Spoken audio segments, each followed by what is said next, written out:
السلام علیکم ورحمۃ اللہ وبرکاتہ۔ آپ اپنی عورت کو ہر طریقے سے اپنے ساتھ مباشرت کر سکتے ہیں۔ آپ اپنی عورت کو ہر طریقے سے سیکس کر سکتے ہیں، جیسا آپ چاہتے ہیں ایسے طریقے سے آپ سیکس کر سکتے ہیں۔ اسلام نے کچھ چیزوں سے منع فرمایا ہے جس سے عورت کو تکلیف ہوتی ہے۔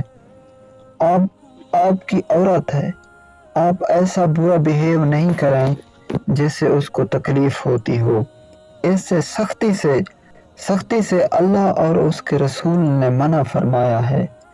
ہمیں اسلام میں بہت سارے طریقے بتائے ہیں ہم اپنی عورت کو کس طرح سیکس کر سکتے ہیں۔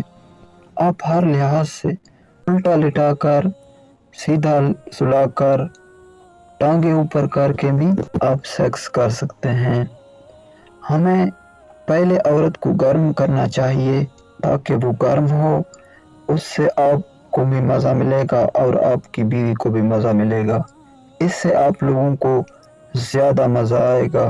اگر ایک فریق مزہ لے کر جلدی کر دے گا تو دوسرا فریق رہ جائے گا، اس کی خواہش کبھی پوری نہیں ہوتی۔ آپ ان چیزوں کو مد نظر رکھتے ہوئے آپ اپنے عورت کے ساتھ سیکس کر سکتے ہیں۔ آپ کو پہلے چاہیے کہ اپنی عورت کو گرم کریں، اس کو مکمل طور پر سیکس کے لحاظ سے تیار کریں۔ اس کے بعد آپ اپنا کام شروع کریں۔ آپ چاہے کسی بھی طریقے سے سیکس کرنا چاہتے ہیں کر سکتے ہیں۔